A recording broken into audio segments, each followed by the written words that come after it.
In 1845, a woman left her family home here in Ledyard, Connecticut, and set out on a journey that would forever change a nearby community. Sarah Smith, wife of Sea Captain Shubal Smith, set out alone on horseback, making the 20-mile journey to Westerly, Rhode Island in just one day. Sarah was carrying $2,000 in her saddlebag, money that she was bringing to her 31-year-old son Orlando, who needed it for a down payment on a piece of land. His mother had been trying to get him to settle down for years, tried buying him a farm in Connecticut, another place out in Ohio, and he just wouldn't settle down. He came home, set up a small granite operation on Mechanic Street in Pawcatuck, and they made steps and foundations and hitching posts, that kind of thing. And he was looking for granite as his raw material, and he discovered an outcropping of granite over here in Westerly on Granite Street, and he wanted to buy this farm. So his mother was so thrilled he finally had a focus for his life, and shortly thereafter Orlando married Emmeline Gallup. Smith and his new wife Emmeline had planned to move into the old Babcock home, but it was in need of repair. Using granite found on the property, Orlando and Emmeline's father, Isaac Gallup, rebuilt the foundation in the north wing and made other changes to the house.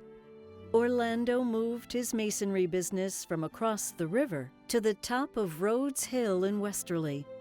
Some of his early granite work included curbstone that was purchased by the city of Fall River and by the state of Rhode Island. And they were building foundations for houses, steps, hitching posts, any crude thing, no monuments like we know today.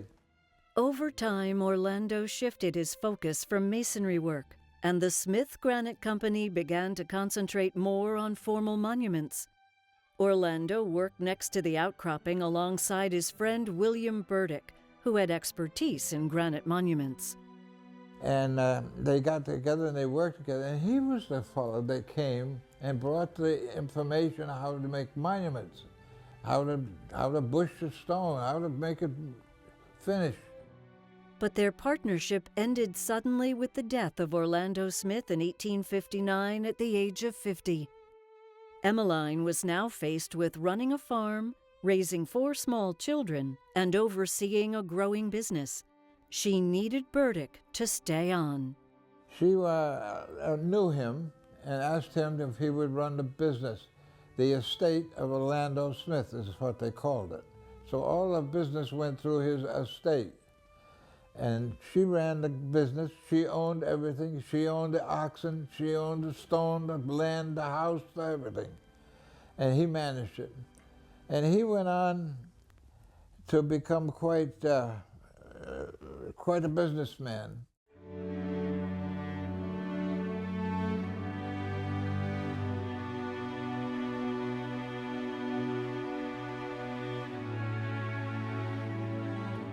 The view today from what was once known as Quarry Hill is much different from what it was during the heyday of the granite industry.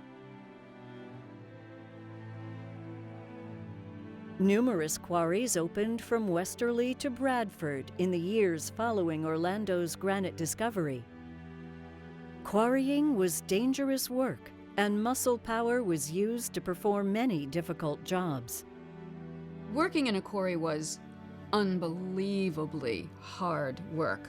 The men having to go down those rickety ladders and go down and then swing those implements or lift or pull or drill or whatever it was. That was gruesome labor. And then don't forget, you had all those auxiliary people. You had the young boys who carried the tools all day long to the blacksmiths and back. And the blacksmiths would be working so hard, keeping those tools sharp, and the boys running back and taking them back because everybody insisted on using his own tools.